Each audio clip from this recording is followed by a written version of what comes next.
All right, I obviously got sent this video. It was posted 2 days ago from Some Ordinary Gamers. He occasionally checks in on Star Citizen every once in a while. I can't remember how negative or positive the last time he made a video was. I think it was pretty negative. This title is very negative, right? Star Citizen is still a complete mess. I just said to my stream that I don't know if I want to watch this video on stream or anything, because I feel like it's a 42-minute video, so I feel like it's going to be 42 minutes of him going, hey, look, this game's a mess, and me going, yep. So we'll see how this one goes, if it even ends up on YouTube or not, because it probably won't. But yeah, let's see how it goes. Let's see what he has to say. I like his videos. I think he's a cool dude, and I think just thinking back onto his takes about Star Citizen previously, I think he's pretty balanced, and yeah, like most people, wants it to be good, but it's just like, bro, why are you like this? So today's video is brought to you by our friends over at Displate. Ladies and gentlemen, as somebody that's working on at least one project in regards to a game known as Cyberpunk 2077, this year and last year, I've basically been playing a couple games that have sapped hundreds of hours from me. And this is where Displate, our sponsor, comes in, helping me provide a way to actually spruce up my gaming environment with actual posters of games I like Cyberpunk 2077 Phantom Liberty. And let's not stop there. We've got Okay, I'm sorry. Nobody does sponsor spots better than this guy, by the way. Elden Ring Shadow of the Earth Tree. And these are just two games right here, ladies and gentlemen. None of them are your favorite? Well, with over 2 million pieces of artwork all the way to pick through Displate's catalog, from Call of Duty to Warhammer to The Witcher to various other games, you can pick numerous brands, dive in and pick whatever you want. And it's a platform for artists too, with thousands of creators across the globe sharing unique designs and paintings and illustrations on metal canvases. And of course, the best part about some of these is having the magnet mounting system, which means instead of drilling holes into your wall, you can literally get these things non-invasively put up into any part of your house. And one of the things with these two posters that I showed specifically is the Textra feature, which again is where they have tactile textures, Textra 3D feature. contours, selective mattes and gloss effects. It looks like it was painted. And of course, this is just the beginning of your fun with Displate. So feel free to go crazy, and if something catches your eye, check out displate.com/someordinarygamers and unlock exclusive access to some of the best Displate deals before they're gone. That said, let's get to the video. Hello guys and gals, me Mudahar. What just happened? All right, and over the last week and a half, I was watching something known as CitizenCon. Now, if you remember a year ago, I made a video where I talked about Star Citizen and how I personally just didn't feel like it was really going to go anywhere. Now, before we go into these videos, I want to talk about a little bit of something called nuance. It won't if they don't. Oh, this is funny already. Is he really about to say nuance? Oh, this is going to be good. Because the community, it gets so polarized especially when big creators like him are even the slightest bit negative. It's so glorious how they have to grab their shield and come and defend their $3,000 purchase of a video game that still isn't fun. Now, before we go into these videos, I want to talk about a little bit of something called nuance when it comes to these topics. Look, I'm not going to come here and be the biggest hater on this project. I ain't no Derek Smart, ladies and gentlemen. All right, I'm not a I mean, hey, he knows. If he knows this, he knows. Dedicated hater, like some would imagine. But I'm also not somebody that just drinks the Kool-Aid when it comes to the cult. Now, to recap people in the audience watching, Star Citizen initially first showed up on Kickstarter.com with an initial pledge of $500,000, where they ended up raising $2.1 million, all because a industry veteran known as Chris Roberts, who worked on a game known as Wing Commander, who also brought up the idea of Freelancer until Microsoft had to come take it over because of serious mismanagement, a story we'll get to later, and now who runs Cloud Imperium Games, a massive crowd-funded gaming studio that has raised about $700+ million without any single game release so far. So when you watch the first like actual showcase of this Star Citizen Indiegogo or Kickstarter video, you can see Chris Roberts sitting in front of pretty tacky CG, just pretty much being an endearing game developer who people had looked at and said, you know what, the guy behind Wing Commander, I can sign up for it. Now, space exploration games are nothing new, okay? Since the time of Star Citizen's announcements, there's been plenty of other... I think it was... Back then, I was like, oh, intrigued, interested. I don't really know what drove the huge excitement and actually like tons of money at the very beginning of the Kickstarter, because I came slightly after that. I came in like 2013. But just for me, I never even knew what Freelancer was, so I didn't know about all this Microsoft drama. If I knew about it, I don't know if I would have ever backed the game. It was, for me, Wing Commander, and then the way they spoke. Like, I've fallen for this now again, because I'm just an idiot, for like things like Ashes of Creation a little bit, is like, the guy gets up and speaks and says the right things, but if they don't do the right things, it doesn't matter. You could say whatever you want. You could put up a video and pretend to have done whatever you want, but unless you actually do those things, it doesn't really matter. Now, Ashes is in Alpha 2, and it's scuffed, but they appear to be at least somewhat doing what they said that they would do. Games that have jumped into the mix, games like Elite Dangerous, more specifically No Man's Sky, that had an entire arc where it completely got lambasted by gaming media. Hello Games had to basically dig into a bunker, code an actual game, and several games on top of it pretty much at this point in order. That's crazy how many updates they've done. I feel like every couple of weeks they're like, oh, new expansion. To claw back a lot of goodwill, a part we'll get to in a bit. Now, obviously, that funding didn't just stop. With 5.3 million Star Citizens in the world and $734 million raised, the level of stretch goals just kept being added until 2014, when we reached to like $65 million. What was Cloud Imperium offering for $65 million, you might ask? Enhanced ship modularity, so you can have the ship of your dreams. So, 2014 is when they stopped doing those.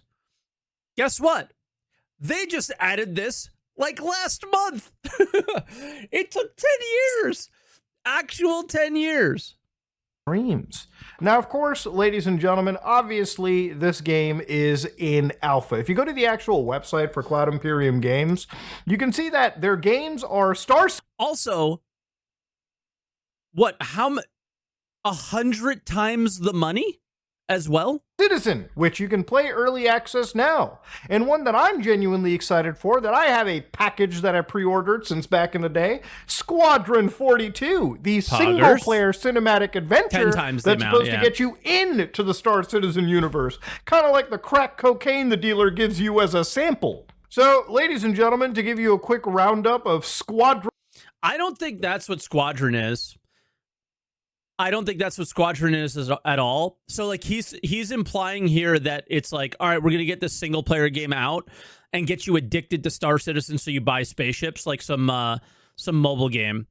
The mobile game FOMO bullshit fucking funding garbage sales that this company does. So if he's going down this route, he's not wrong.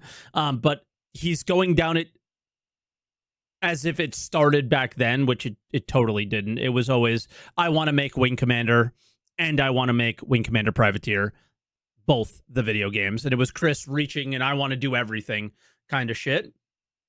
But yeah, it's definitely not the I'm going to get a taste and then I'm going to go buy spaceship stuff. It's probably how it's going to work now and how they're using it now. But it was definitely not why they were making that game back in the day or whatever. Like, I think it was always part of the Kickstarter. It was always part of the idea and all that jazz, right? So it's, yeah. Squadron 42, if you actually look at one of the original release date trailers for this, I want to show you this just to give you a little laugh. This was Squadron 42 Bishop Senate speech, uploaded October 10th, 2015. So while this trailer looks pretty cool, you've got like, big casts over here. You've got pretty good visuals for their time. And I would say still so much so. Towards the time you get to the end, you can see, of course, they've got, the big set of names being offered, yada, yada, yada. And of course, answer the call 2016. So, of course, 2016, as you all know, has passed. We've been through, a couple of presidential cycles at this point. If we had another week, we've gone through basically two. And what has happened since then, ladies and gentlemen? Well, because of CitizenCon, we ended up getting a bit more of an update.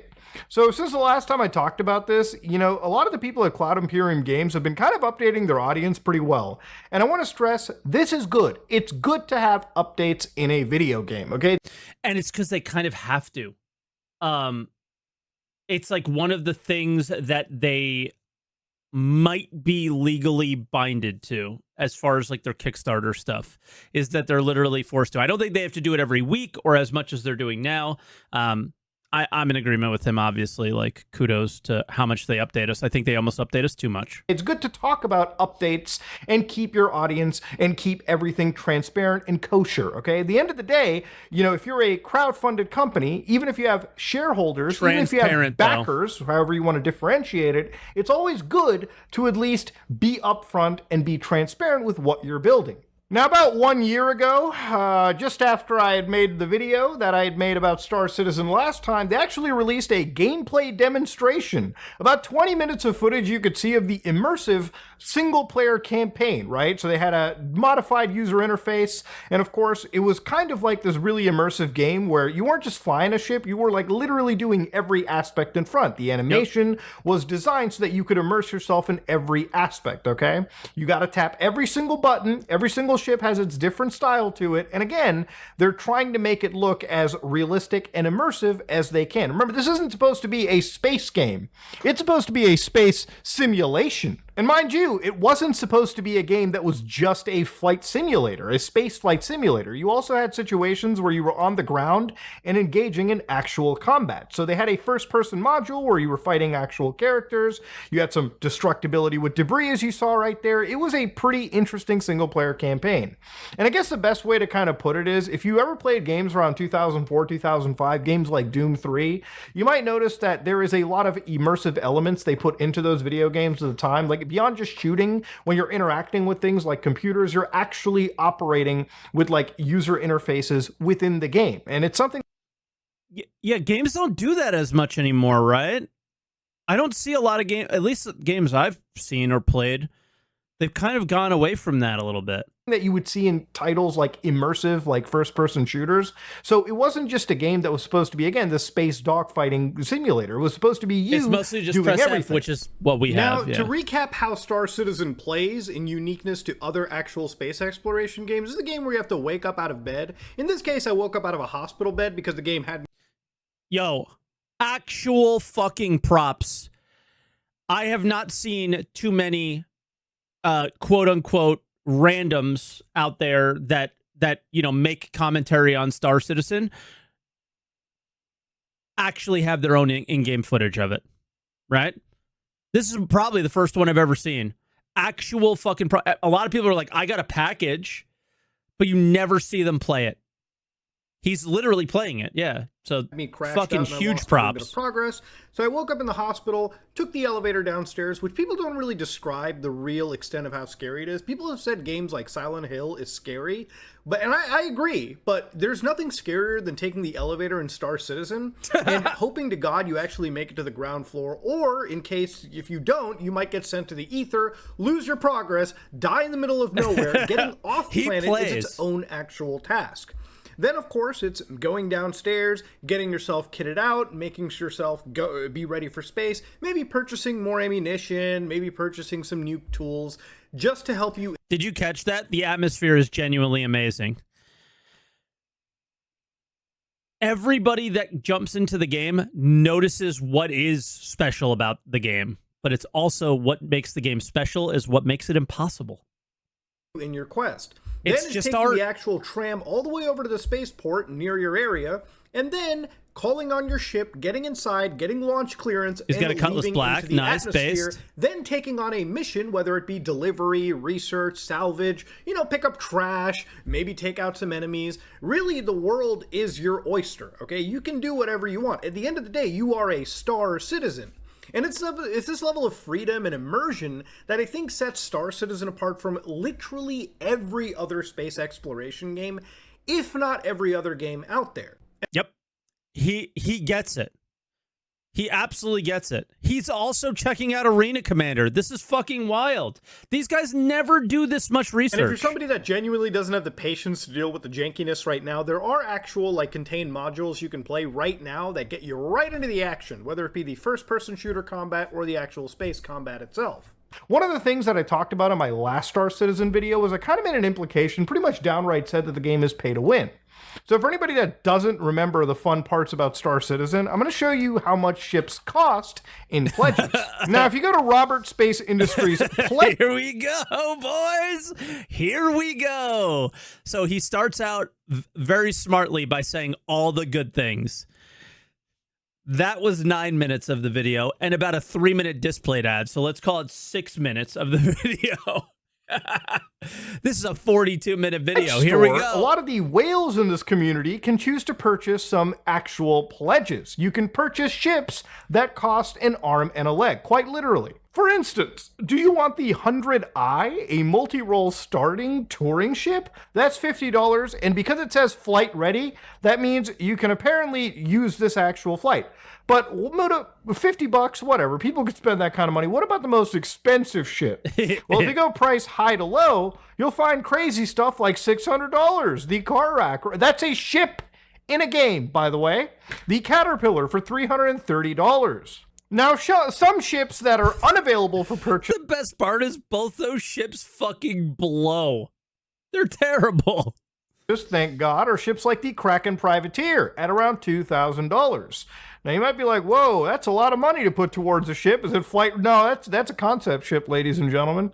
Now, thankfully, these aren't available. And, of course, Star Citizen, from what I've heard and seen... Oh, did he explain a concept ship? Which, in case there's any randoms that have never seen a Star Citizen video that are just here. Oh, that's where they draw a picture to make you dream about what the ship might do for you and what you're going to do with it. So you spend $2,000 on it.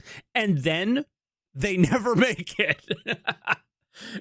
No, it's not even an NFT because you can't try to speculate on it and buy it for cheap and sell it for more later or anything like that. It's not even as good as an NFT because you can't even do anything good with it. It just sits there. It's just a picture that you look at and pet and imagine what you're going to do with it. And then when they actually make it, which might be years and years and years down the line. And the best part is if you'll see that in this year's CitizenCon, they took that Kraken and they put it in the footage of CitizenCon as if they actually worked on it, but it was this big and it was super far away, so they can make it look like they were working on it a little bit, but they probably weren't. So the people who are thinking about buying it and are maybe on the edge, they might pull the trigger finally, yeah. It's bad, dude. It's bad. It's kind of like Ferrari, where the more and more you purchase, I believe the more and more access you get to some of these things. So you might have seen those articles. Yeah, it's similar to Ferrari in that way, except Ferrari and other high-end luxury brands, it's not automated. This system is pretty automated. On the internet of these massive packages being worth 40 grand. In reality, I don't think most people can purchase them. You kind of have to be a pledger, a pretty consistent pledger in this universe in order to get access to some of those higher tiers. Yes, and those higher tiers are not to extract more value out of you necessarily. It's actually to consolidate. They had a problem where a lot of people bought a lot of ships individually, and then they created these packages to consolidate all those individual purchases into one small thing. That's just easier to manage is essentially what the point of that is. So the $48,000 package is not a credit card swipe of $48,000 typically for people in the community. I bet that there's probably 3 to 5 people that have purchased that like outright. What it is they have spent $48,000 on random ass ships throughout the entire process, and that they will. Star Citizen has a process where you can return all that stuff for store credit. You get $48,000 of store credit. Then you use that $48,000 of store credit on that account. That account has every ship nearly and every single item in the game that is that can be what is called like account bound. So it basically is like, yo, you spent a lot of money. Here's a condensed way to have that package. I think it helps them with their website management, because I think there was a lot of problems with people's accounts and just general account management. Believe it or not, those people, when they log into the game, are sometimes completely locked out of the game because they have too much shit on their account. The game can't load the amount of stuff they have. No, everything in Star Citizen can actually be earned by playing through. So it's about pay to win as Grand Theft Auto Online. You know, you can either choose to purchase that goddamn Oppressor Mark II with shark cards, or you can be a douchebag and grind your way up the game just so you can buy that piece of shit. At the end of the day, you're both pieces of shit. Yes, everyone's a piece of shit. But the difference with what Star Citizen will do is they will sell a spaceship. It will be incredibly overpowered when it is first sold. A lot of the time. Not all the time. A lot of the time. Usually the combat ships are the ones that are overpowered. Combat is still the most heavily supported gameplay loop in the game, whether it's PvE combat or PvP combat.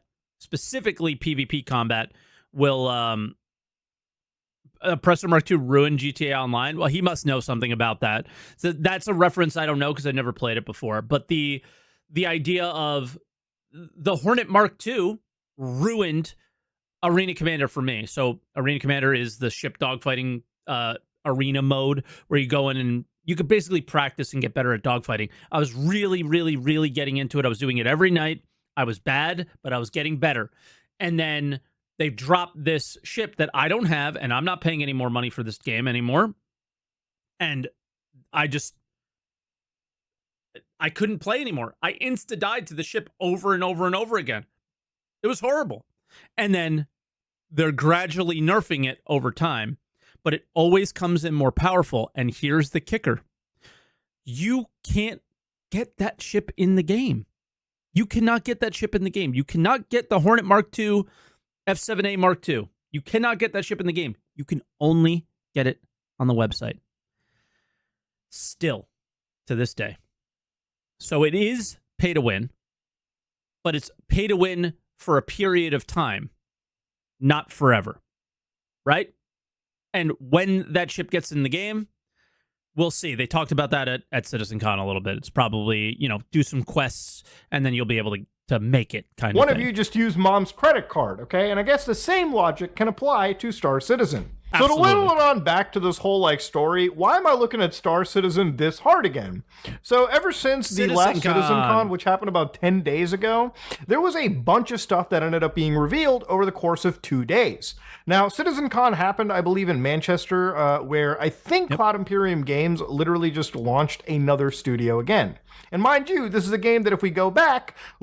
They've been there forever. It's just they moved offices into a bigger one. Literally has nothing released in complete access right now. Only one game is early access, and the other one is in development. Now, in the last 10 days, the reason I'm looking at this again with fervor is, again, this is a game that CitizenCon happened about 10 days ago, and there's been a few more celebrities that have been put into Squadron 42, a game that is still in development. So 10 days ago, they posted this footage at CitizenCon 2954, a live gameplay reveal that lasted 1 hour, 16 minutes. All of these celebs were always in there. Why is he so red? He's got a red light on him. I don't know, man. Maybe so you type, why is he so red? In 12 seconds. It's funny. And again, if you actually watch this, one of the interesting parts about Star Citizen, and one that I absolutely defend to the ends of the earth, is the fact that it is an incredibly immersive game. There's nothing that can be taken away from the fact that, like other games, they would put you through menu screens, but Star Citizen literally has your character getting up out of bed, putting their actual clothes on, talking to characters, immersing themselves in an environment before they end up getting into into a ship and actually fighting in a massive galactic war. And it's not just space combat, like I said. It's also actual FPS combat inside these areas in genuinely good-looking environments. Except Star Citizen's unplayable right now. Yes, every time every time I ever say anything good about this game, which is rare, somebody like you comes in and instantly says, but the live servers are broken. And you're not wrong, but it happens every once in a while where, yeah, they did an update and it's a mess. Now, why are the live servers broken? The live servers are broken because they wanted to do a ship sale and they rushed a patch out to do a ship sale on the live servers. That's different. But sometimes game servers are buggy and sometimes they're not, and sometimes they're working. Sometimes a patch is good, sometimes a patch is bad. We're in a bad patch right now and they're trying to hotfix it and all this other garbage. So hopefully by early, what day is today? Saturday? Hopefully by Monday, Tuesday, it's good. But I think people are commenting constantly. If you ever say anything good, they're like, but I can't even log in right now in this moment. And it's like, okay, like chill. We're talking about like what Star Citizen is on like the overall scale, what it might be in the future, and then everybody comes in with the but right now, and it's like, all right, but that's not an argument for what we're talking about at the moment. One of the reasons why I think like people genuinely get excited, because what Chris Roberts and his company is doing is actually developing a video game that people have kind of dreamed of. It's just a shame that this dream has taken so long to come that the people who are probably... The problem is it's still a dream. It's still not a reality yet, right? They just keep perpetuating the dream and not really making it a reality. We'll see what happens this year, though. Some of the most excited have ended up being the most jaded out of this entire story. Yep. So yeah, by the time you get to the end of this entire situation, they put another release date in this story, okay? So Squadron 42 is now coming 2026. Now, a little bit in the beginning of this video, I showed you, 2016 was it? Yeah. So we're now looking at a 2026 release date. And if you've been following Star Citizen development for anything, you have to basically tack on an extra year and a half to anything this company promises if you even want to be fucking close to realistic about any of the dates they provide. Now, one thing that Star CitizenCon had that I think made people laugh is the fact that even their demonstrations actually started crashing on stage. So this is one...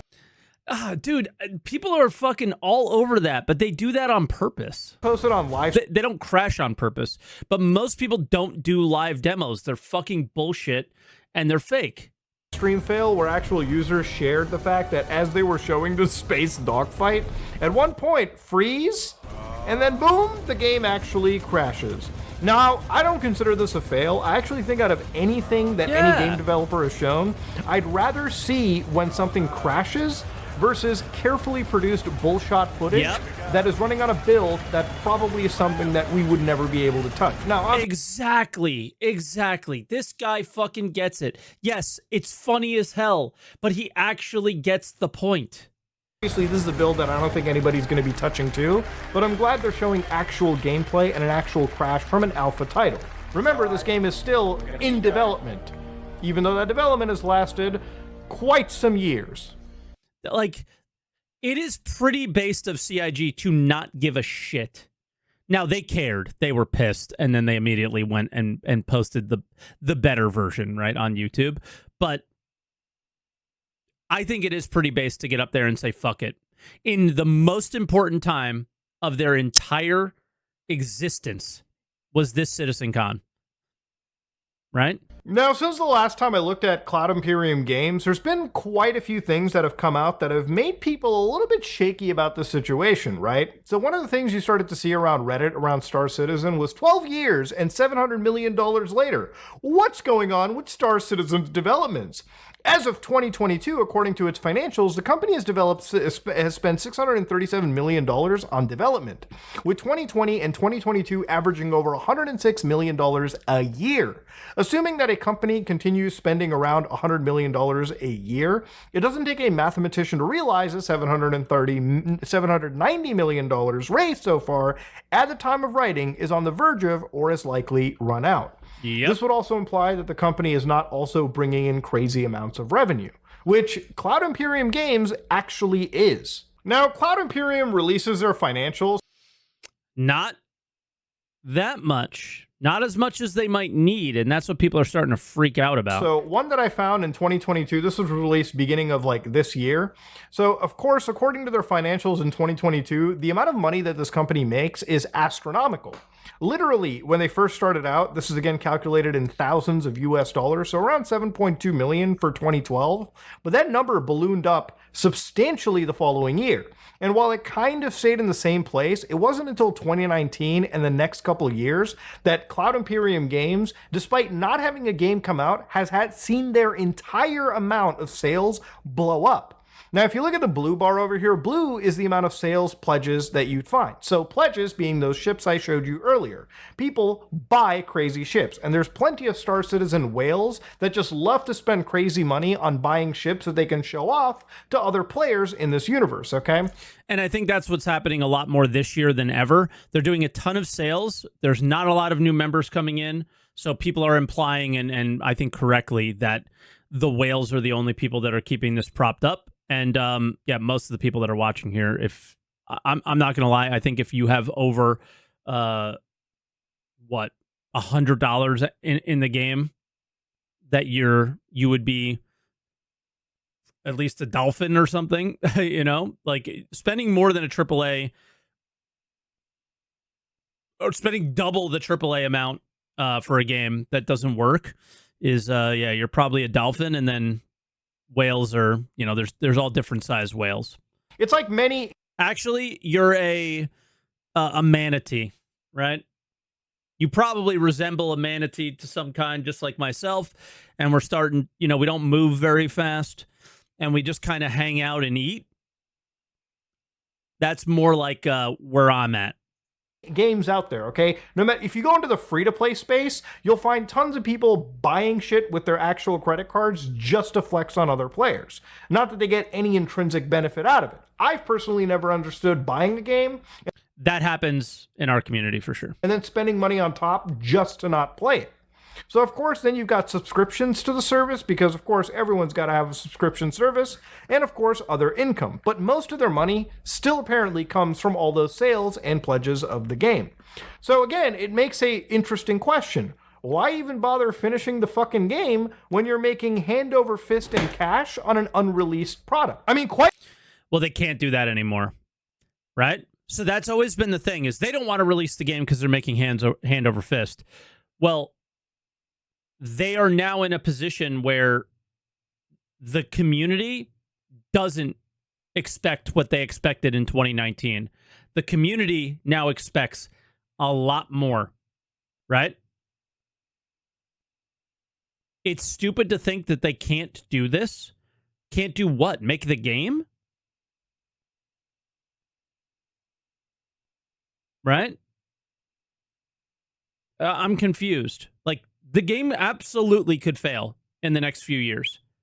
You are aware of this, right, guys? Like, this game can fall flat on its face and that it could completely fail and they just file for bankruptcy and that's it. Done. Class action lawsuit. Who are you going to sue? They won't have any money. There's no money left. There's not going to be any money for you to get because it's going to be gone, right? Because they spent it on development. So that's all a reality that could be a thing. I'm not saying that's what's going to happen. I'm not saying that they're doing that stuff on purpose or anything. That's not what I'm saying at all. It's just that's one of the outcomes in this timeline. It always has been. A lot of people think that was possible a few years back before they got investors, right? So it's all a reality. It's possible.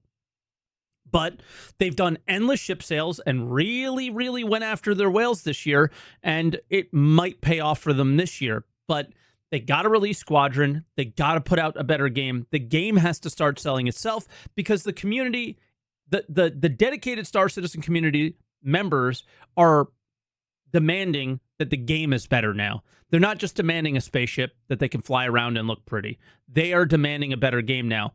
The overall gaming community is starting to become the Star Citizen community a lot more than it ever has before. They're looking at this and saying, this game has to be better. I'm really interested, but, right? So CIG is starting to feel that pressure and feel that grind of they got to actually do something. So they can't do what they have done in the past. That's why we have what we saw at CitizenCon. Again, this video's super long. He's probably going to get there. I don't need to explain this stuff. This guy knows what he's fucking talking about. Quite literally, they could not finish this game by 2035, and I still feel that they would make crazy money because of the insane community that is kind of... Who gets that money, though, right? Most of it is going to the development of the game. Most of the developers are getting their salaries. I imagine they're somewhat happy with their salaries. We've heard that CIG doesn't pay as well as other companies like EA and stuff. But also, Chris Roberts, Aaron Roberts, Sandy Roberts, and the other founders of the game, we don't know how much they are paying themselves. We do not know how much they're paying themselves. And that is the idea of the perpetuating alpha that will never end. Will they just keep paying themselves a salary, keep collecting as they pass go every year, and just wait till it dies, right? That is, again, one of the possibilities in this timeline, but I am not saying that's what's happening. I've never heard a developer complain about not getting paid. We heard more recently about the whole you got to work on the weekends thing. Gathered around and believes in a project that still has yet to materialize. So another big issue that kind of kicked up was a problem around their actual employees. So one thing from GameDeveloper.com that was posted through Insider Gaming was apparently the Cloud Imperium had actually enacted a 7-day work mandate for Star Citizen developers because of that CitizenCon I talked about earlier. So according to the people over at Insider Gaming, the way that they discussed it was that apparently an internal email was sent to the staff that states the company needs to double down over the next... This shit again. 18 days I don't really need to make comment sure on that this once again we create an amazing experience for our community. And that includes finalizing this one big patch for Star Citizen. So yes. The only thing that I would say is it looks as if this was just for the SitCon demo and stuff, but it was that not just that demo, all the other ones, plus all the patches that they were doing at the same time, right? While the game's not out, we're trying to get to patch 4.0 of an alpha build of the game. Yeah, and I played 4.0, the alpha build of that game, publicly on stream the night before CitizenCon. So, like, they were not just working on that, right? This includes finalizing patch 324.2 and 4.0, and it was just insane. And this push, this is the patch that I'm talking about that doesn't work right now. I just tried to play the game. It doesn't work. 1.0, I'm telling you, Star Citizen probably won't release, and I'm being very charitable, until like 2030, 2031, if I'm being nice. But the company's mandate, apparently according to this email, said that this means the next 2 weekends will be mandating extra time for all those working on deliverables for CitizenCon. So the actual mandate apparently allegedly said all staff are to be in the office on Friday, October 4th and October 11th, typically a work-at-home day. All staff are to be in the office on Saturday and October 5th and Saturday, October 12th. For these days, the company will provide breakfast and lunch, with staff receiving company TOIL, which is time off in lieu, which can be stored and used for time off at a later date. All staff are to work on Sunday, October 6th, and Sunday, October 3rd. And by the way, like, this goes on to that nuance at the beginning that he mentioned. This Insider Gaming article has been shared by so many people at this point, but anytime it is mentioned, my comment section is like they lose their minds, as if this is can't possibly have been a reality. Guys, 2 developers were in my Twitch chat when this shit got out, and they were basically being like, yeah, we would have volunteered anyway, but implied the fact that it is a thing, and it was a thing. This is not an unsubstantiated leak. 13. Right. So yeah, the company is kind of like putting in crazy crunch just to meet this annual convention for a game that hasn't fucking released yet. It's insanity. Now, if you watch anything related to Star Citizen, one word comes to everyone's mind, and that is scope creep. Now, since the last time I covered Star Citizen, interestingly enough, there's been more gameplay added on top of it. Now, I didn't even touch upon base building last, but apparently Hey, there board is gamer. actual crazy base building in the entire game as well. Meaning that you can land on these planets and apparently build a base, much to the similarity of something like Fallout or even Starfield. God, I hate saying that. If you actually look at it, it feels pretty close to it. And I don't know if they're ever going to expand on this to the point where they're going to try to create Factorio in an MMO. No, probably not. I think you're kind of right on Starfield, like a little bit. But you will be crafting and stuff like that. He'll get to that, I'm sure. But it will definitely not be Factorio. You're not going to be doing belts and all that kind of stuff. The logistics side of it will be done by spaceships and flying between planets, not it'll be done by the players. That immersive experience is their goal, just like you had talked about earlier, right? But I forgot what I was going to say on this. I should probably go back because it was going to be responding to something else, and then I responded to the Factorio thing. But yeah, this is... Oh, I remember. This allegedly is in active development right now, but it being in an active development doesn't mean it's an active development to get to us. It means it's an active development to show off at CitizenCon, right? Like, that's what they were saying. Like, yeah, it was an active development at that time. That happens a lot where things go in active development for this game and then you never see them and you're like, oh, what happened? God forbid they go down that road trying to get things to work. The game barely functions as it is in alpha. We're talking about a game that you're lucky to be hitting 30 to 60 frames in the towns, in the cities. And then, God forbid, you go into space. That's probably where you'll see a playable frame rate. But this is a game that has a long ways to go with optimizations. And not to say that it's all bad or anything. The game is very good looking. But clearly, there needs to be more focus put on delivering a proper game versus actually implementing more and more features that... Yep, and this is a conversation that you're hearing more and more and more from more people. It's like proper game. You can't sell me on the imagined tech that you want to make and the scope and the scale of the game anymore. It's time to start making it. And a lot of people are starting to go down that path on their feelings about the game. Have yet to really materialize. For instance, there's a great website known as wewclub.net where literally CitizenCon 2023, this is from last year. So they're like, listen guys, this was amazing. The intention was to deliver everything presented within the coming 12 months. So this is how you read these lists. 29 out of 56 listed features in that entire point was released. So everything in green ended up coming out. Red means obviously it didn't. Do we have base building? No. Do we have engineering? No. Do we have one of the star systems? That'll come soon. But do we have the FPS HUD and user interface? Thank God that's available. Static server meshing? Not so far. What about the future of the actual game engine? Do we have quantum travel effects? Do we have fire simulation? No. But do we have water simulation and deformation? Sure. I wonder how much of this stuff probably functions well in something like Unreal Engine. How much time they would have gotten through that instead of the Star engine. But speaking of the Star Yeah, they got to make their own engine. Of course they did. Engine, their technology is something that is probably the only thing drawing in pledges. Like if That's 100% true. Is this not what draws pledges? I feel like nothing else draws pledges other than an image like this. It's the only thing that's keeping me interested in this game, I feel like, is just this right here. If you actually look at the Star Engine 4K, it isn't bad looking whatsoever. The amount of stuff they show in a real-time shot is pretty insane. You've got crazy foliage, you've got the ability to actually go through these volumetric clouds, which look amazing, by the way, when you're taking off. I mean, this is a very, very accurate and well-done way of looking at space. I mean, this is a game where literally it is jaw-dropping to actually fly from space into a planet, because I don't think visually any other game on the market is as impressive as Star Citizen in that regard.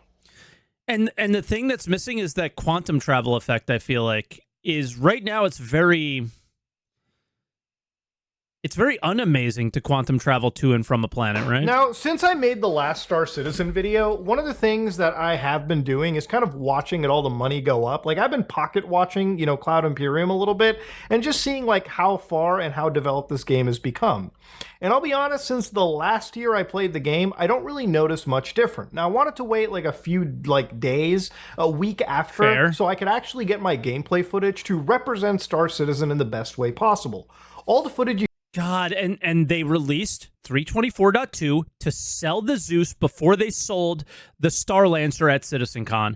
And this is what happens to you. You deserve what you got, CIG. you've seen here is after the actual initial wave or their free weekend play, which is typically when the servers are so stress tested that nobody is actually able to play the game at all. If you play this game during a free weekend, it is effectively the most unplayable fucking game imaginable. Because of the way the servers work and because of how many people connect to it, things like these server FPS end up being so erratic that trying to interact with anything in the game, which is obviously you interacting with the server, becomes nearly impossible. That elevator meme I talked about earlier is not a meme. And the worst case scenario for this game's server operations, literally just getting out of the planet is its own actual curse. I spent more time wrestling with the fact and disconnects just trying to get out of my home world to go into space just because of the server acting erratically. And that's effectively something the community said was pretty unavoidable. Until, of course, Cloud Imperium touches upon one of the holy grails of technology that they've been wanting. And since last year I covered upon it, just now they're finally starting to test it out. And what is it? It's server meshing. So according to Star Citizen, server meshing This video came out before the roadmap update, I think. is a technology that allows several servers to connect together and work seamlessly as if they were a single large server. So much like a lot of your favorite MMO games, typically you'll hear about realms or servers where people play on different parts. In Star Citizen, the way that the server is supposed to work is if you have basically different cities and systems in the galaxy, they are all effectively different servers that you can effectively touch. But the moment you fly through portions of space, the game will dynamically move players from one server to another server, and because of the server meshing system, no one should have any idea that this is happening dynamically. In theory, it's one of the coolest things out there. And when we talk about dynamic server meshing, where servers can allocate and adjust load, so if you have 2,000 people connecting into like one city at any given moment, it can supposedly function. Now, this is technology that's so cool that if Star Citizen Cloud Imperium pulls it off, it's actually more impressive than the fucking game itself. It would actually revolutionize how many other MMOs are treated right now. Imagine having Grand Theft Auto 6 dynamically modify itself by allowing thousands of players driving around Vice City together or flying to other parts of the map treated as different servers. Instead of having a 32-player lobby, Why is he showing WoW? So WoW does phasing. I feel like he's going to get to that, but I've never seen what phasing looks like because I've never played WoW because I don't want to play the Fortnite of MMOs. You could have hundreds of players realistically providing chaotic experiences in one location, something that might be possible through like third-party modifications, but this would be something that would literally change the game for any other MMO out there. And in the last couple days, why did he just show WoW? I think it's because of phasing, and he just assumes that everyone should know, right? 2 weeks ago, one video I found of this happening where servers were effectively dying was a situation where this account, 10pound42, talked about this, showed it happening, and it wasn't exactly all that great. This is where, again, Star Citizen was testing its features out by completely destroying the servers out there. And again, server meshing, if it can be achieved,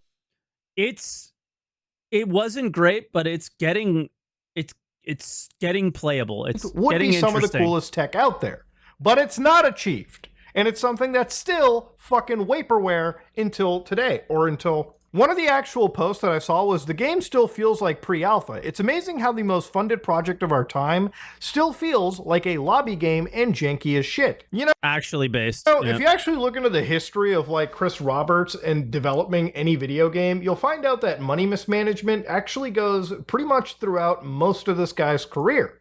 So when you actually look into like Chris Roberts' history, one of the interesting things about it too, and one of the things that I didn't know until I was researching this video, was the insistence of Chris Roberts on like actually making movies out of like this video game. The reason why Squadron 42 just involves pretty much all these big actors and these crazy cinematic experiences.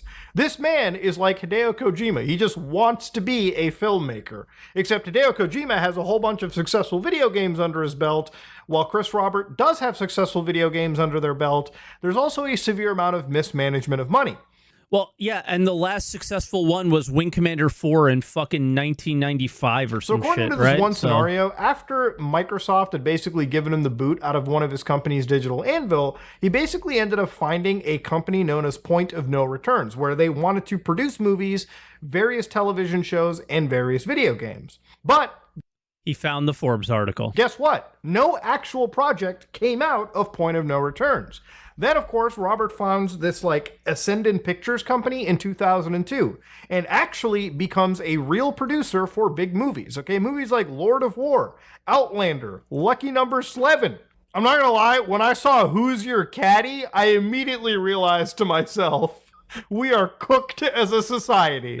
Now, the funny thing about these like movies is if you actually look into like how they were filmed, they were apparently entirely financed by the government of Germany because of a tax loophole that effectively had closed in 2006. So as one article touches upon it too, that apparently the new Minister of Finance in Germany wanted to eliminate the part of the tax code that allows German investors in media funds to defer their taxes. The rationale for such government subsidies was that local filmmakers could not survive without them. Since the 70s, the American studios, with their enormous marketing muscle and their abilities to send stars to foreign openings, largely succeeded in local European films with their own. This is the whole Chris Roberts might actually be a scammer So in order to combat the possibility of American movies just completely overshadowing European stuff, Hollywood studios, though they lack their own government tax relief, managed to join the party by having many of their films assume the identity of foreign co-productions. The studios deftly morph film productions so they can legally qualify as German or English. The art of the deal comes in fully retaining both the control and the profits for themselves, which is why German tax shelter deals proved especially appealing. Yeah, never leave it to any company to not know how to abuse a tax loophole.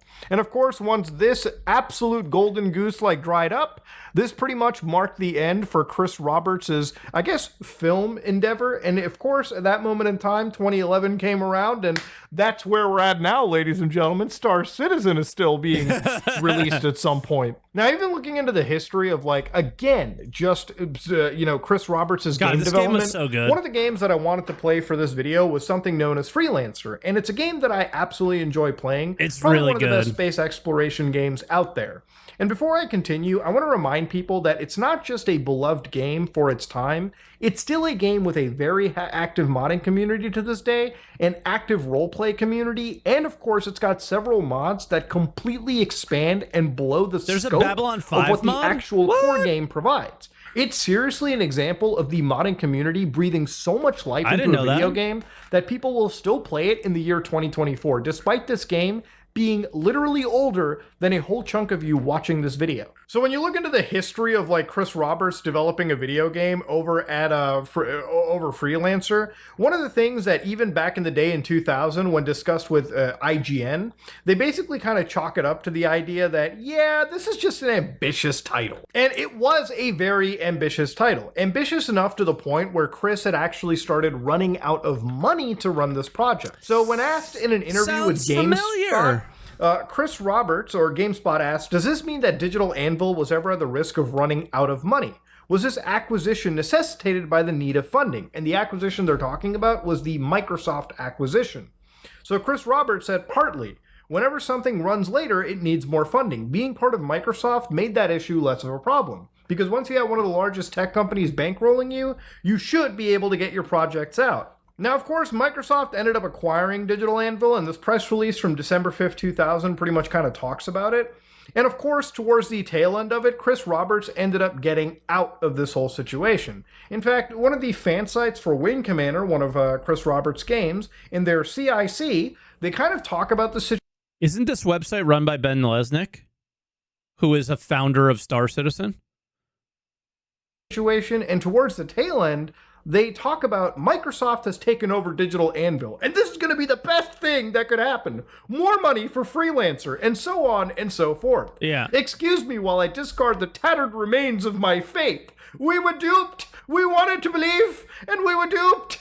Of course, if you go down... Lesnick is just a super fan. What? Yeah, but he's not just a super fan. He was a big part of this website, if not the owner of it, and also was a major contributor to Star Citizen for a long, long time. And I don't know what kind of value he got out of the company. This is when it gets really cold. But I don't think he works there anymore. He, at least when I made a Star Citizen is a scam joke, liked that joke on Twitter not too long ago. Like, okay. So, specifically, yeah. I wonder... Mike acting like Ben wrote every article on the website. I think he was a part of every ship design in the early days. Like Carrick and earlier. Maybe even later than that.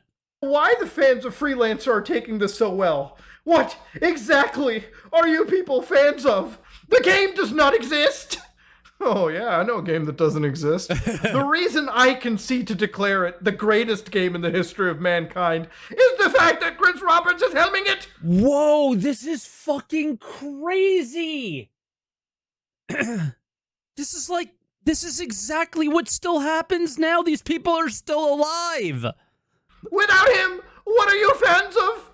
EA fired Richard Garriott, and no one seemed to care. Now Microsoft has fired Chris Roberts, and one slick press release later, everything's just fine again? Don't let it end this way. Thanks to Microsoft's press department, we now know that Chris Roberts is leaving due to creative differences. Yeah, it really came down to the fact that the game, Freelancer... Dude, I am so happy I watched this video. I have never seen that article. That statement is posted on Reddit every single day. Every single day. Was pretty much sitting in the same place Star Citizen is right now, which is what we call scope creep. You know, the idea of the game never ending. Chris is a perfectionist. He wants shit to come out in this entire simulation of Earth. We got 10 minutes left of the video. Is he going to get to the part where potentially the scope creep is gone? Potentially. I'm not saying that it's not. Potentially. And if you're a business person, if you're running projects, you just want the game to come out. You want there to be a solid goal, a solid release. And ultimately, Microsoft says, look, we're not just going to burn money, okay? We're not going to be fucking making this into Concord. We're not going to spend hundreds of millions of dollars on this IP. It's got to ship at some point. And of course, that ended up being one of the best space games to the point that people to this day still play it. Yep. And of course, it kind of hurts when I look at Freelancer 2 gameplay. But if you've played Freelancer, you see that it was unfinished. You see that it was unfinished. You see Star Citizen in it, first off. You see the original pitch for Star Citizen in it even more.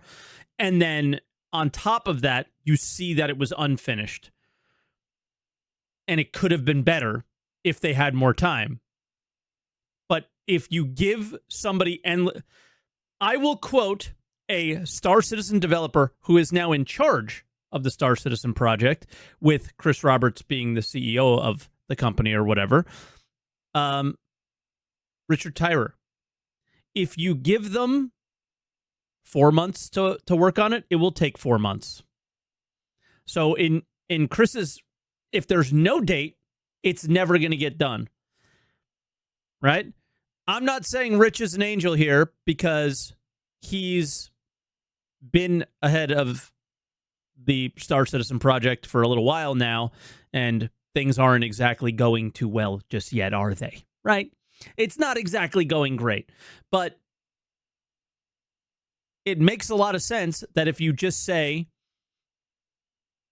no big deal, you know, it'll be done when it's done, then guess what happens? It's never, ever done. It's never done. And that's what we're dealing with now. What we saw at CitizenCon is telling a different story. Play at some point down the road that never...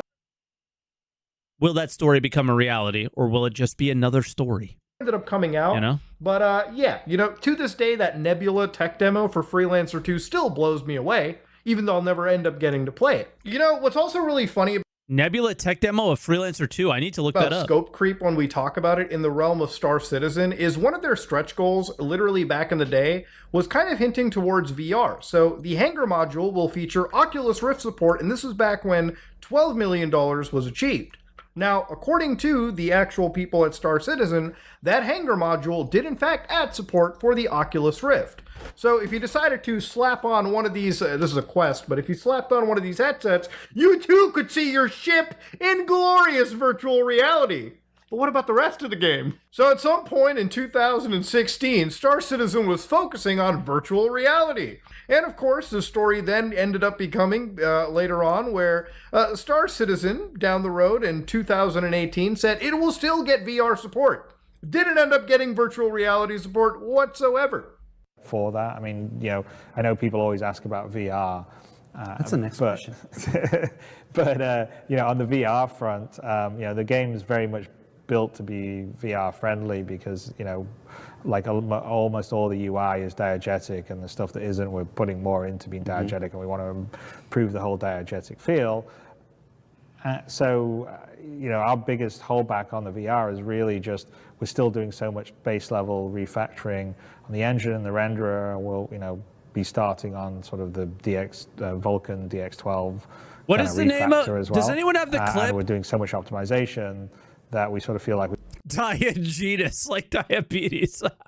Does anyone have the clip of what's his name with the VR? The VR pyro fucking flashbang. I was looking for it, but I can't find it. From what's his face? Dude, my brain is so non-functional. Not just any day, every day. Chachi Sanchez. There you go. I'll find it. VR Pyro Chachi Sanchez. I mean, there's a bunch of videos of him doing it. Like, VR works, but I've talked to him in DMs. It's not supported. It's all workarounds to get VR. Here it is. I got it. It's a 32-second clip. This shit is so funny. So, like, it functions. And I am safely able to say I'm pretty damn sure I'm the first person in VR to experience a solar flare on another planet. Ah! What the fuck? It's so funny, dude. But yeah, it's possible, but the amount of workarounds they have to do to get that working is ridiculous. And one of those workarounds broke recently, and him and I had a back and forth. I messaged some CIG devs that I know and was like, yo, what the fuck?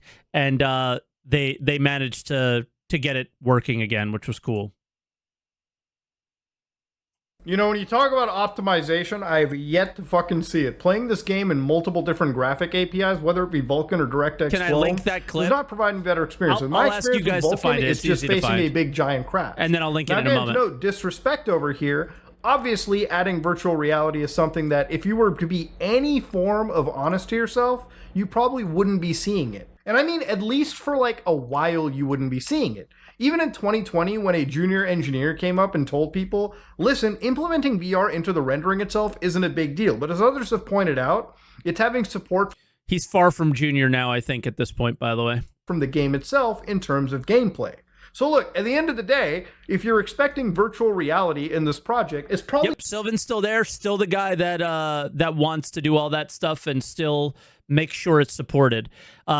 He was not the guy I messaged, though, and Sylvan didn't really have the say on whether or not that could be allowed, apparently. It's not going to come until the game actually releases. This is a... Like, it's tough, man. This is the biggest problem with Star Citizen, is the scope creep. The scope creep and how big the game is already before it's even close to done. These guys are not able to, like, it's not just making the game that's hard, it's maintaining what they've already done. And you as a player have to be on top of it Yeah, and all the stuff that Sylvan's doing is like his free time, right? As far as VR goes, but you got to be on top of it with them, and be like, "Yo, did you know that this is broken?" And they're like, "Oh shit, I had no idea." And you're like, "How do you not know?" And it's like, "Oh yeah, because they're still trying to make the game that it's really hard for them to maintain what they've already made." And yeah, there's 4 different versions of the game. There's the PTU, the EPTU, the live build, and the tech preview channel. And Squadron, there's literally 5. Like, what the fuck, man? Like, they cannot possibly keep on top of that, right? Yeah, and they have like one dedicated QA guy for each team. Prime example that I picked out to show you when scope creep becomes a problem. We haven't gotten the game out yet. We're already thinking about how do we have a VR gaming experience added on. Yep. It's not just let the players deal with it and support them when they do. And I think that that's probably the best solution. I don't know if I'm speaking out of turn there, but on a lot of these things like third-party tools and others, let us do it. We're going to do it for free, first off. Second, we'll likely be more dedicated than a person who's going there and, you know, clocking in for a paycheck, which at this point, I imagine, you know, is a large percentage of the people working at the company. Although we know all the people who are not doing that, right? The people who come to live streams and hang out with people like us, those are those dedicated guys that are going above and beyond and are doing the good stuff, right? But we know that there's people at the company that are just going there and collecting a paycheck. Who they are, nobody knows, right? Because they're not coming to a live stream to check out on how their work is doing and asking if we can help solve some bugs with them, right? Those are going to be the dedicated devs. not that you can have VR, it's that you should have a final project before you even consider adding in all of this extra functionality. And again, this is a game that still is going through several re-optimizations, changes to graphic APIs. It is an insane level of development for this one title. I mean, this is an indie game that has made so much money that it might just end up being as the same as any AAA development you've ever seen. The budget for Star... At this point, it is. It's fucking not... Like, it is not an indie developer anymore. They're the publisher. They act like a publisher. It's all bullshit. Citizen alone is... Re-optimizations, are they done with the first round? This is literally coming from a former CIG dev.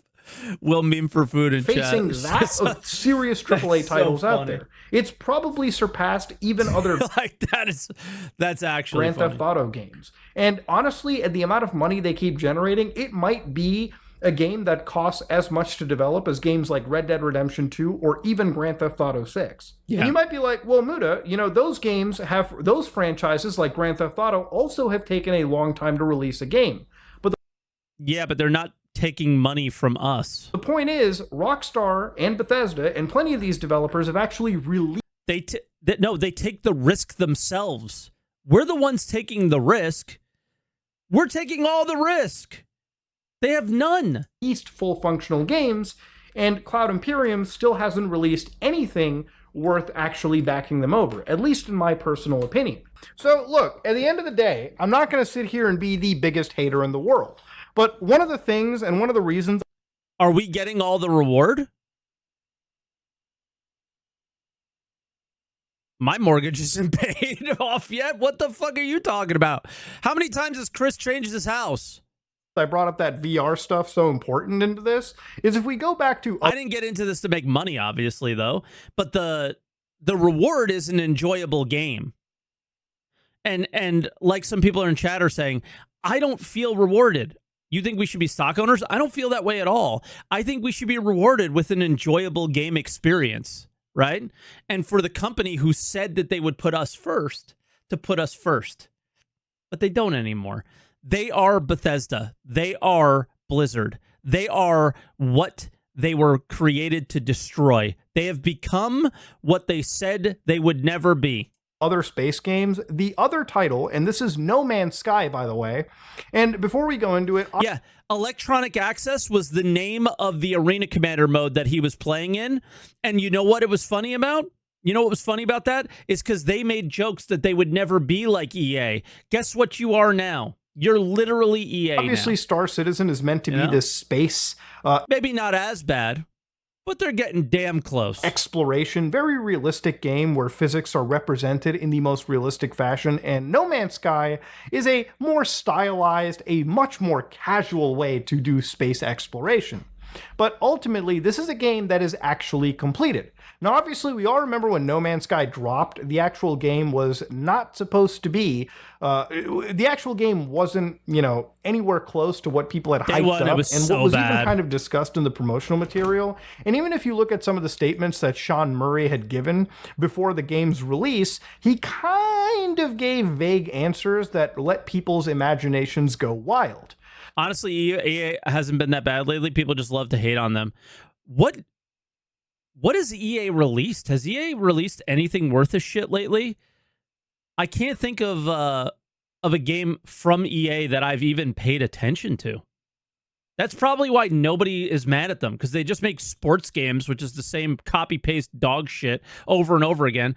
Guys, I played the NHL franchise for so many years until they didn't just copy paste it. They literally took features out and made it worse. Oh yeah, everyone's shitting on Dragon Age, right? So obviously, I never the company Dragon had Age, so two I have no options. idea. They could have literally ignored the game and moved on with their life. Oh yeah, the Jedi Survivors. Those games were really good.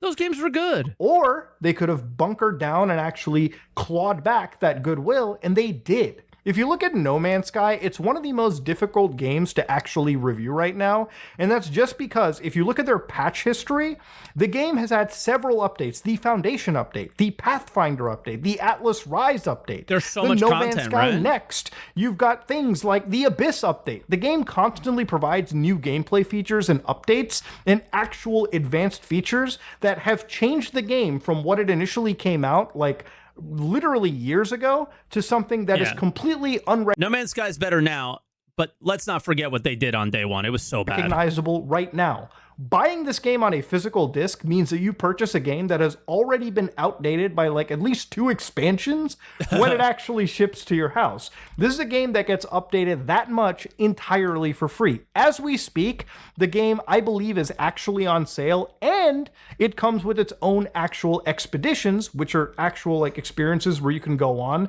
and play with new gameplay features and get new rewards. But here's an interesting part about No Man's Sky. It's not a game that had all these features day one. Even if you go to virtual reality, No Man's Sky, well after its release date, has a fully functional virtual reality mode completely built in for free that you can play right now.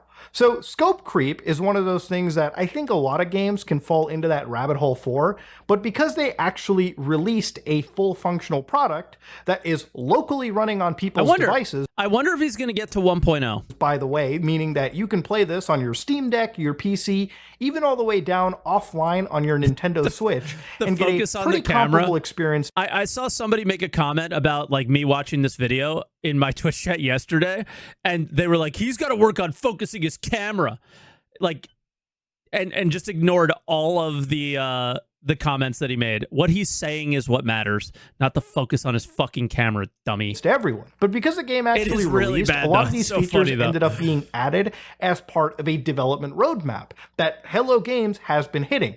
Now, am I going to pre-order their next big game? No. But I am excited to see what they're going to go, because they've proven that their technology... Dude, I am so interested in their next game. And their rendering and their engine actually is completed, and these people have released a game. It's interesting that an indie title came out of nowhere, an indie company, and actually released a fully functional, beloved game before Cloud Imperium could even actually finish their initial hype title. A title that was announced long before No Man's Sky. And it's not even just No Man's Sky that becomes that game. Like I said, Freelancer is an absolutely brilliant game you can play right now. There's other games like Star Sector that literally have been developed by... All right, hold on. I got to pee really bad, and this video's been so long that I'm actually about to piss my pants. I'll be right back. Okay.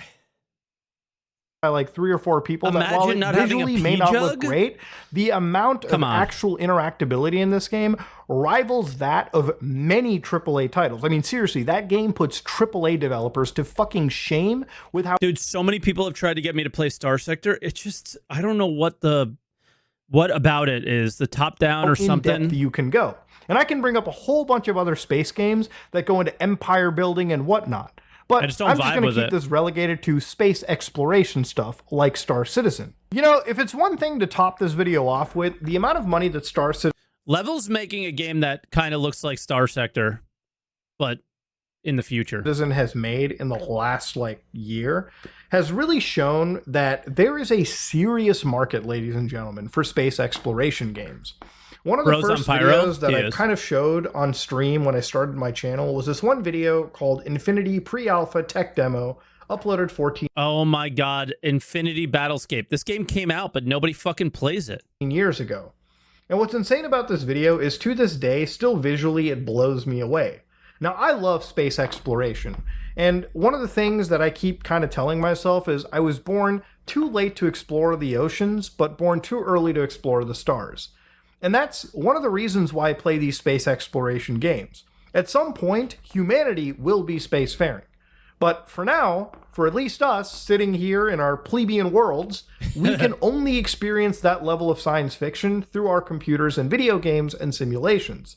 A game like Star Citizen is something that is the dream, the final, the singularity for gamers like me who love space exploration stuff. Which is why... Damn, dude, everybody I hear talk about this. Everyone goes, Star Citizen is for gamers like me. But only if they deliver on the game part. I think to some extent that people are willing to drink the Kool-Aid in this cult. Because this game probably would have been called a scam had people not been able to play some alpha version of it. But the thing is, we can. We have alpha versions. And some of the stuff is there and it's promising, but honestly, with the development and mismanagement over at Cloud Imperium Games, it's becoming hard and hard not to be a jaded person following this project. I really do wish that by 2026 I will be playing something like Star Citizen, but there was one comment left on my last video that I want to end the note on. I want to end this entire video on, and I think it's a comment that pretty much hits me right at the point of this whole video. All right, so before he goes into that comment, he does not touch on 1.0 at all. So I want to end my kind of feelings on all of that, on that specifically. The idea of Chris, this is all a feeling. Might not be a reality. So please take everything I'm saying with a grain of salt, okay? It's a feeling, but it's also a feeling based with some factual things coming from devs that have spoken publicly on this. The thought process of Chris being Chris and the scope creep and all that stuff has been happening for years. And let's not ignore it. It's been horrible. It's the reason we're in the boat that we're in. But he does seem to recognize it in some way, shape, or form now that this shit's never going to get done. And I got to leave it to the people who don't do that stuff to finish the game and finish my vision and make the game. And that's people like Richard Tyrer, who came in and outlined simple, the whole of CitizenCon this year, which he did not mention in the video, is showing their willingness to not scope creep anymore until the end of it, sadly. At the end of it, they showed a giant demo of building space stations and all this other bullshit that is certainly not going to be possible in the near future.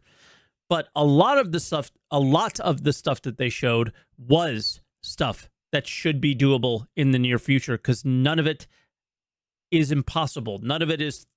It's in every other video game. Simple UI things, guild banks, and UI elements to use your guild. Yeah, the sandworm fight was a real fight in the game. It was them playing it, right? Those kind of things all should be very much a reality within a reasonable period of time, whatever that is for Star Citizen, right?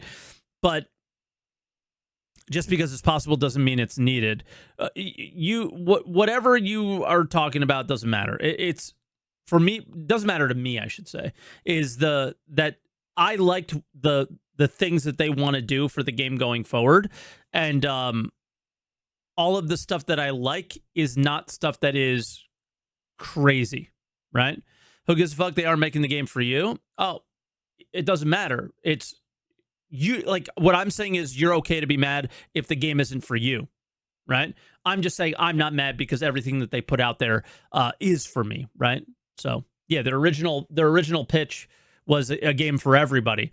Now they're alienating who their game is for because they are they're deciding what their game is instead of it being for everybody, which was how they funded the game the entire time, which is why Mudahar is excited for it, because he feels the game is for him. When you actually get in there and start playing it, it's not it's a game for very few people. One right? user by the name of Aiden Nansu said, "I'm going to leave my Star Citizen account in my will and hope my grandkids will finally see the game released." Bro, this is a comment on every single video I've ever posted in the last 4 years. And honestly, I agree. I really think that's where it's going to end up with. I don't know if I'll ever be able to play Star Citizen. There's a 0% chance that happens, by the way. They will run out of money, and the game will fail at that point if that's where we go. And I think they recognize that. I don't think that's what's going to happen. There's a 0% chance that happens. The game dies or the game lives in the near future, within that 5-year scope that he said would be like the 1.0 timeline that he was thinking. I'm hoping it's a little earlier, but I'm just hoping he's probably right on the 5-year thing, right? And it'll probably die after that. Because that's what happens to MMOs, right? But what is die? We'll see. How many active players they have? How good's the game going to be? Fingers crossed. Citizen in my lifetime, but I hope to God that my grandchildren probably at one point will get to explore Star Citizen and play it while they're taking off on their actual shuttles to space. But ladies, this game better not die. This is your retirement plan. You're not going to make money off of this game. This has been another episode of Holy Shit, I Am Coping. If you like what you saw, please like, comment, and subscribe. Dislike it if you dislike it. I am out. All right, that was good. That was a really good video. Another very balanced video that people in my comments, because he said one negative thing or because he said one positive thing, are going to call him a liar, a shill, a scam artist, or wasive. They're going to reference some other video where he said one thing incorrectly one time. But yeah.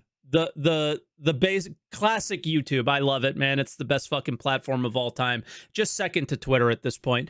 But the outside of that, I think his POV is super balanced. He has actually played the game. He did his research and he talked about it, and he's going to talk about it again next year after CitizenCon, and hopefully it'll be a lot better, right? So looking forward to the YouTube comments on this one. It's going to be exciting.